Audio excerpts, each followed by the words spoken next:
Ерке келді ол дейсіз ба? Ал, құтты болғай. Құтты болсын.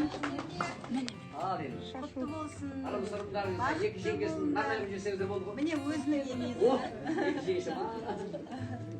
Күшті отыр не? Ал осы Мал деген. бір адамның тағдырын шешіп тұрған оңай емес. Үлкен аманат қой, аманат. Құдай алдындағы аманат. Бақытты бол. Еркені жеңгесі Құтты болсын. көмектесіп жатыр, біргеміз ғой, свои деп.